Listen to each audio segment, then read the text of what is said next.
Bien-aimés frères et sœurs dans le Seigneur Jésus-Christ, que le Seigneur vous bénisse et qu'il vous garde. Je suis le pasteur Kofi Noël, Yedidja, de la communauté Cœur Immaculé de Jésus, sise à Abidjan, en République de Côte d'Ivoire. Je suis très heureux de partager encore une fois avec vous la parole de Dieu. Je viens vous présenter et vous parler des deux révélations essentielles qui sont à la base de notre foi et qui ont été données à l'Église de Jésus-Christ. Ces révélations que le monde ne connaît pas, mais qui sont le partage de l'Église de Jésus-Christ de Nazareth. Mais avant, je voudrais vous lire ce passage biblique qui est dans 1 Corinthiens chapitre 14, verset 6. Je lis donc la parole de Dieu dans la version Louis II. Et maintenant, frères, de quelle utilité vous serais-je si je venais à vous parler en langue, et si je ne vous parlais pas par révélation, ou par connaissance, ou par prophétie, ou par doctrine? Donc l'apôtre Paul pose cette question. Ici, il parle des langues. Il dit, si je venais à vous parler en langue, est-ce que je serais utile à l'Église de Jésus? Donc ici, il est question de comment être utile à l'Église de Jésus-Christ de Nazareth.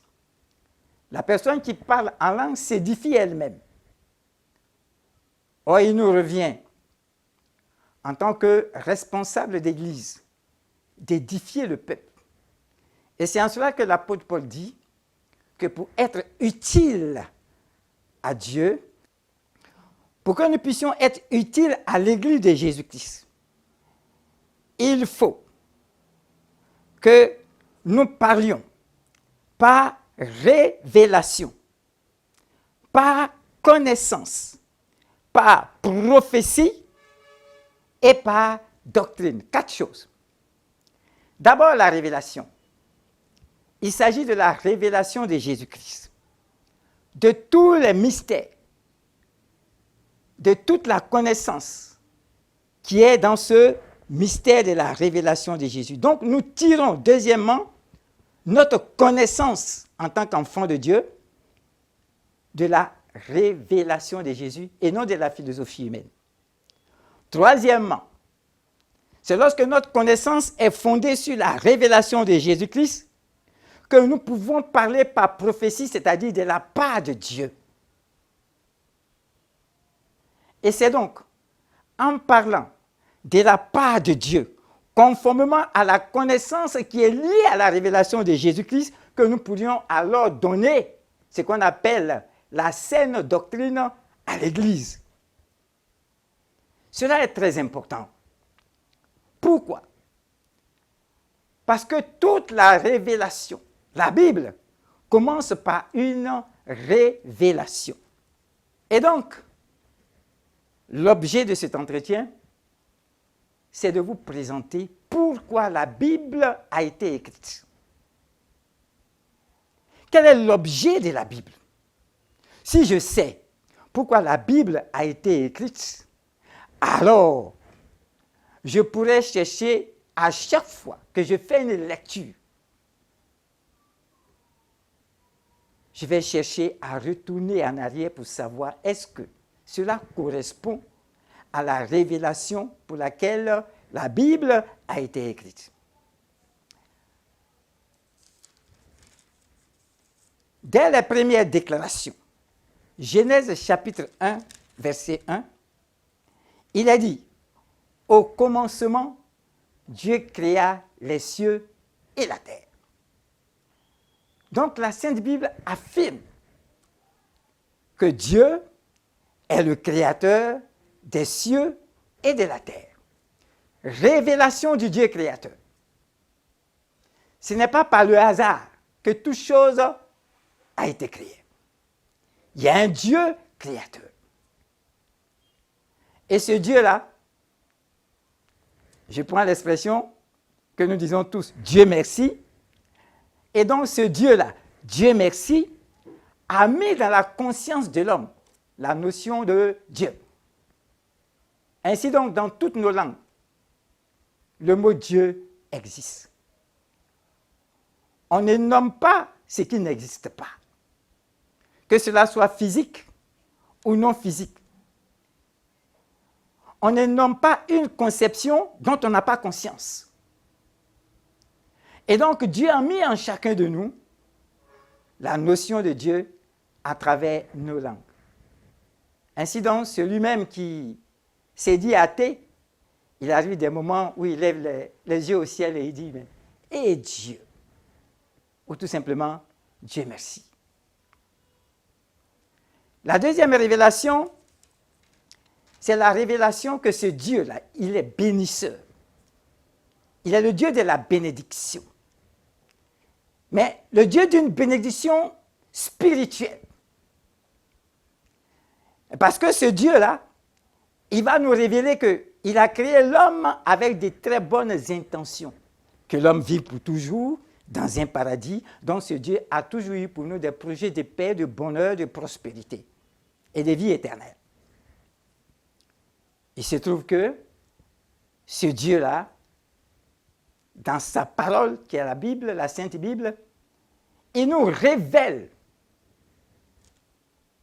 que quand bien même l'homme serait en bonne santé physique, il a en lui ce qu'on appelle le péché. Et donc, la révélation du péché, de ses conséquences, et de la solution que ce Dieu-là apporte. Parce que ce qu'il veut, ce n'est pas que l'homme meure. Ce qu'il veut, c'est que l'homme vive et donc que l'homme demeure dans sa bénédiction. La bénédiction du Dieu qu'il a créé. C'est pourquoi je voudrais dire dans un premier temps, concernant la première révélation, que Dieu existe. Je voudrais tout simplement dire que la science nous fait croire qu'il n'y a point de Dieu, que tout serait venu par hasard, que ce qui est écrit dans la Bible serait tout simplement des fables faites par les hommes, des mythes. Mon frère et ma sœur, je vais t'amener à examiner de plus près la création selon la Genèse, le livre des origines. Je voudrais commencer par ce passage. Genèse chapitre 2, verset 4. Je lis la parole de Dieu. Voici les origines des cieux et de la terre quand il fut créé. Lorsque l'Éternel Dieu fit la terre et les cieux, aucun arbuste des champs n'était encore sur la terre. Aucune herbe des champs ne germait encore, car l'Éternel Dieu n'avait pas fait pleuvoir sur la terre, et il n'y avait point d'homme pour cultiver le sol. Verset 6 de Genèse chapitre 2, que je vous demande d'écouter attentivement.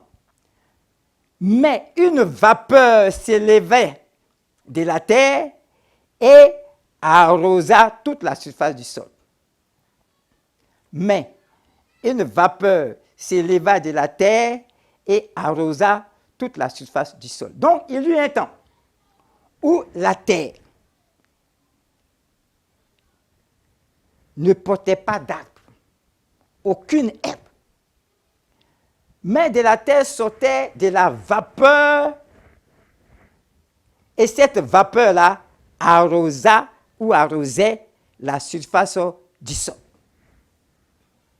Une vapeur qui sort de la terre, qui arrose la terre, mais cette même terre ne porte ni herbe, ni plante. Donc aucune vie.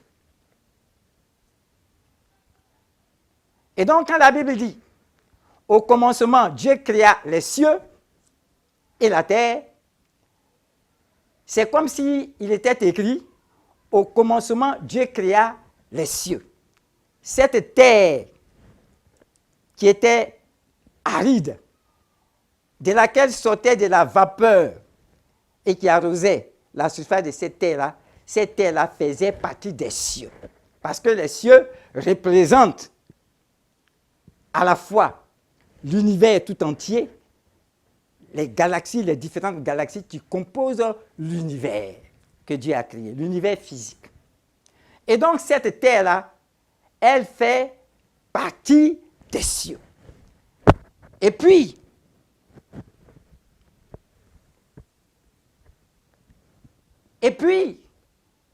il arrive un moment où il va avoir la vie sur la terre. Que dit la Bible? La terre était informe et vide. Il y avait des ténèbres à la surface de l'abîme. Et on comprend une chose, l'Esprit de Dieu se mouvait au-dessus des eaux. D'où viennent ces eaux-là? D'où viennent ces eaux? Je voudrais ouvrir une parenthèse. Selon les dires de la NASA, les découvertes de la NASA, il se trouve que la NASA a pu bombarder la surface lunaire de la Lune. Et il s'est trouvé que sous la Lune, il y avait de l'eau. Donc il y a eu quelque chose qui a jailli, quelque chose de liquide. Mais cependant, il n'y a pas la vie sur la Lune. Il n'y a pas d'herbe sur la Lune. Et donc, selon Genèse, le livre des origines, il y a eu un moment, en Genèse chapitre 2, verset 6 que nous venons de lire, un moment où la terre était un peu comme la Lune, seulement que c'était des vapeurs d'eau qui arrosaient. Mais cette vapeur d'eau n'a pas suffi et ne pouvait pas suffire pour qu'il y ait la vie. Et puis un moment, il y a de l'eau sur terre. Qui va créer les conditions pour que cette terre ait de l'eau? C'est Dieu le Créateur. Et donc, nous sommes comme dans une seconde création. C'est-à-dire, Dieu commence à aménager cette terre, qui est un peu comme la Lune. Et cette terre va être dans les conditions. Dieu va créer les conditions pour qu'il puisse avoir la vie. Et donc, l'eau va apparaître. Et ici, on parle des eaux. Je voudrais tout simplement dire qu'il s'agissait à la fois de l'eau liquide et de la vapeur d'eau qui était autour de la croûte terrestre. Donc, autour de la croûte terrestre, il y avait à la fois de l'eau liquide et de la vapeur d'eau. Les cieux étant déjà créés, donc le soleil, la lune, les étoiles existent déjà. Donc Dieu va aménager pour que la terre soit vivable. Aucun être humain, avec toute sa technologie, ne pourrait créer les conditions pour que, malgré le fait qu'il y a de l'eau sous la Lune, selon les découvertes de la NASA, qu'on puisse faire en sorte qu'il puisse avoir de l'eau sur la Lune et la vie sur la Lune. Et donc la Bible dit que l'Esprit de Dieu se mouvait au-dessus des eaux. On a découvert des planètes, Encelade par exemple, où il y aurait de l'eau, mais il n'y a pas de vie. J'attire votre attention. Parce qu'il y a même des chrétiens et des chrétiennes tellement intelligents, tellement diplômés, et des fois qui disent oui, par rapport à la création de la Bible, bon, on met ça de côté, ce qui est sûr, nous avons la foi en Jésus. Non. Si tu ne crois pas en la Genèse, tu ne peux pas croire en Jésus. Parce que c'est la même Genèse qui dit, deuxième révélation, que Jésus est venu régler le problème du péché. Et donc, je voudrais t'amener à comprendre ces choses. Si tu veux vraiment savoir ce que c'est que la création, nous sommes à votre disposition pour vous donner toutes les informations concernant la création selon la Bible. La création a été racontée dans un langage très simple, mais c'est très profond. c'est scientifique, c'est physique, c'est mathématique. Pour vous donner un aperçu, Dieu crée la lumière. Il faut qu'il y ait la lumière pour qu'il y ait la vie. Le soleil existait déjà dans cette galaxie. Tout tourne autour de ce soleil, dont cette terre qui était d'abord aride. Cette terre reçoit de l'eau. Et cette terre est quand même dans les ténèbres. Parce que la croûte terrestre est sous l'eau, et autour de la croûte terrestre qui est sous l'eau, il y a, au-dessus de cette eau-là, de la vapeur d'eau. Imagine un peu, quand il fait plein soleil, quand il fait soleil, et qu'il y a le brouillard, on ne voit pas la lumière, même en plein midi, mais nous savons que le soleil est là. Donc, la lumière était déjà là. Donc, Dieu a déjà créé les conditions pour que le soleil soit à la bonne distance qu'il faut. C'est Dieu qui a créé le monde. Il avait la capacité de mettre la distance qu'il faut, tout ce qu'il faut, pour que la terre, à un certain moment, soit à la distance qu'il faut, pour que cette lumière puisse jouer son rôle sur cette terre. Et donc, le premier jour, Dieu crée la lumière. Le deuxième jour, qu'est-ce que Dieu fait? Dieu va créer notre atmosphère, l'atmosphère de la terre. Dieu va séparer l'eau liquide qui était sur la terre avec la vapeur d'eau qui était sur l'eau. Donc, la vapeur d'eau va monter, il va avoir une distance entre l'eau liquide et la vapeur d'eau, et c'est cela qui va créer notre ciel. C'est-à-dire là où volent les oiseaux, ou là, à cette époque-là, si c'était possible, que les avions voleraient. Donc, c'est notre atmosphère, notre ciel. Donc, Dieu crée ces conditions. Le troisième jour, qu'est-ce qui va se passer? Il va avoir la vie. Il va avoir la verdure. Le troisième jour, Dieu va dire que les eaux qui sont au-dessous du ciel se rassemblent en un seul lieu. C'est-à-dire, l'eau liquide qui est restée sur la terre. Dieu va faire en sorte qu'il va avoir des bouleversements géologiques. La terre va être secouée. Il va y avoir des crevasses. Ces eaux-là vont s'engouffrer dans ces crevasses. C'est ça qui va former les mers, les rivières et tout ce que nous savons. Et donc, le sec va apparaître. Donc, Dieu va faire apparaître le sec qu'on va appeler la terre. Et puis, dans les eaux, dans les crevasses, dans les vallées, il va y avoir les lacs, les mers et les fleuves. Et donc, lorsque Dieu a créé la terre, Dieu, ce troisième jour, va demander, va commander, va ordonner pour que la terre produise des arbres, de l'herbe. Je ne sais pas si jusque-là nous comprenons. L'Esprit de Dieu est sur l'eau. C'est la vie qui donne la vie. Donc le Dieu qui est vivant, il couvre l'eau. Donc il donne vie à l'eau, il donne vie à la terre. Les planètes comme Encelade, qui auraient de l'eau à leur surface, comme l'Esprit de Dieu n'est pas allé couvrir Encelade, comme Dieu n'a pas décidé de faire des Encelades une terre qui va recevoir les hommes, donc l'Esprit de Dieu n'est pas allé là-bas. Mais en ce qui concerne notre planète Terre, l'Esprit de Dieu, à un certain moment, était au-dessus de cette eau pour communiquer la vie. Et donc la terre qui est apparue, de la terre va sortir de l'herbe. Est-ce que nous comprenons? Nous disons que tout végétal prend le gaz carbonique et puis rejette l'oxygène. Donc, en ce moment précis de la création, la forêt va être le filtre de notre atmosphère pour purifier notre atmosphère pour purifier l'air. Donc Dieu est en train de préparer les choses petit à petit pour qu'il puisse avoir la vie sur la terre. Le 4e jour, il est dit que Dieu va créer les luminaires, le soleil, la lune, les étoiles. Je vous dis tout simplement que ces choses-là existaient déjà. Mais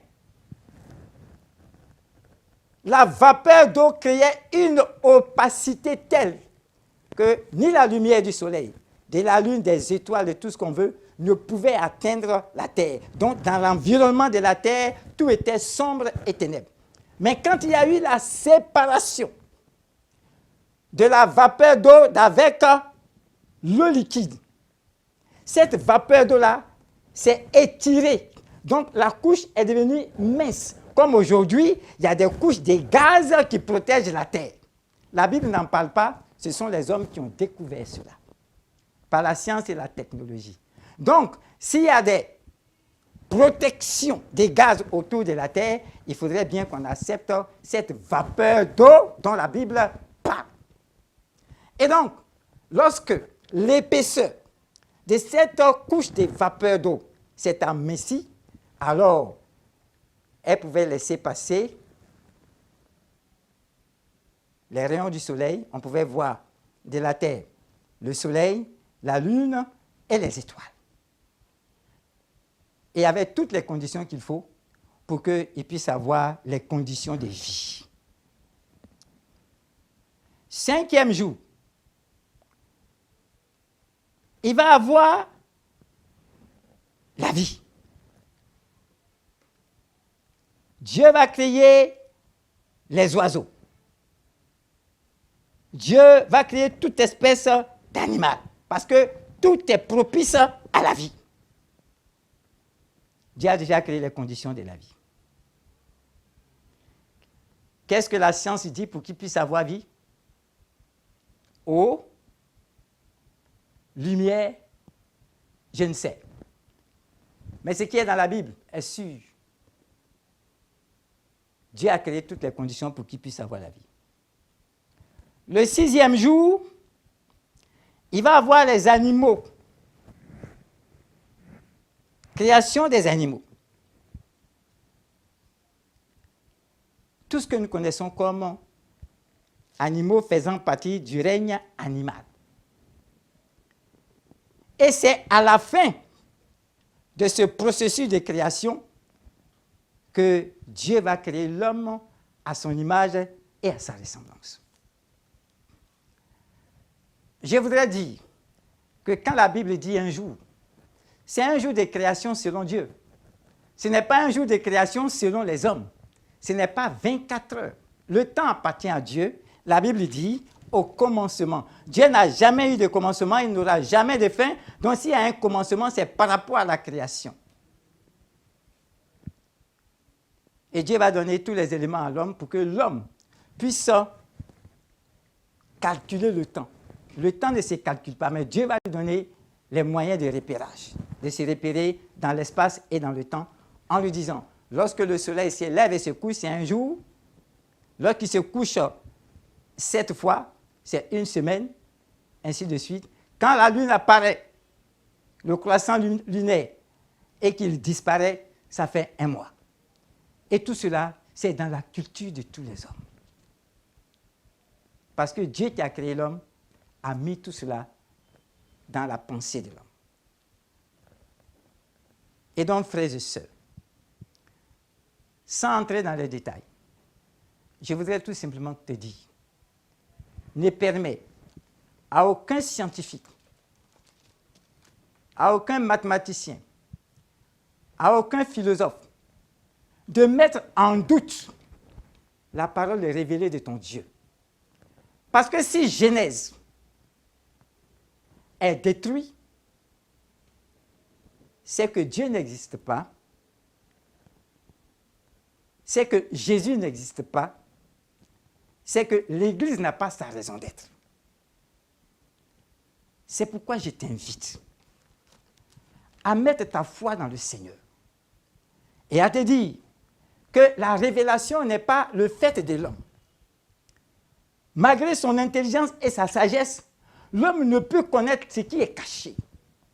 Mais à nous, enfants de Dieu, à l'Église, Dieu a fait la révélation. Il a donné cette révélation à ses enfants. Nous sommes des privilégiés. Nous sommes les enfants de Dieu. C'est nous qui sommes dans le secret des dieux. Et il nous appartient donc de chérir la Bible. Et s'il y a quelque chose que nous ne comprenons pas, que nous puissions nous adresser au Saint-Esprit. Il saura fortifier notre foi. Il saura nous donner les indications qu'il faut afin que nous rentrions pleinement dans la connaissance véritable de la parole de Dieu.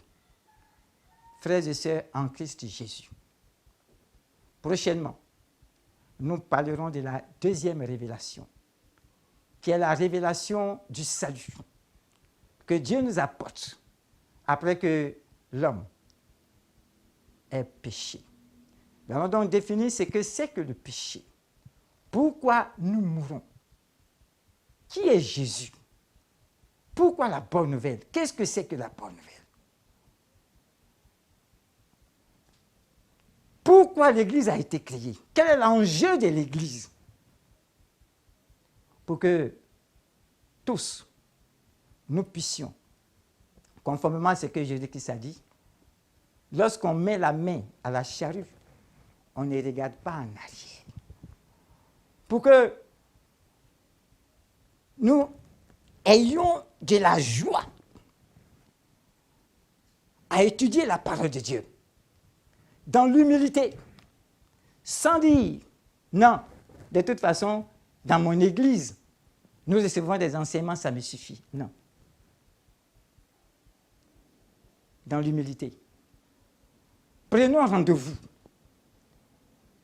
Et vous et moi, avec la prière, demandons l'aide du Saint-Esprit pour que ce que nous recevons, qui est un échange entre enfants de Dieu, que cet échange-là apporte ce que le Seigneur voudrait nous apporter à tous.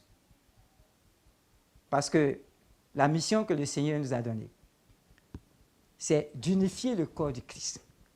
Non pas à travers des textes réglementaires, des statuts et règlements intérieurs, mais à travers la saine doctrine, pour que les enfants de Dieu se sentent un.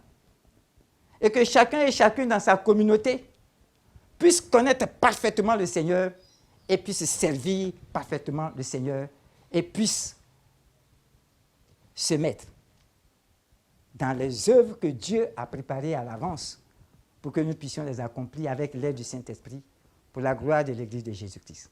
Que le Seigneur vous bénisse et qu'il vous garde.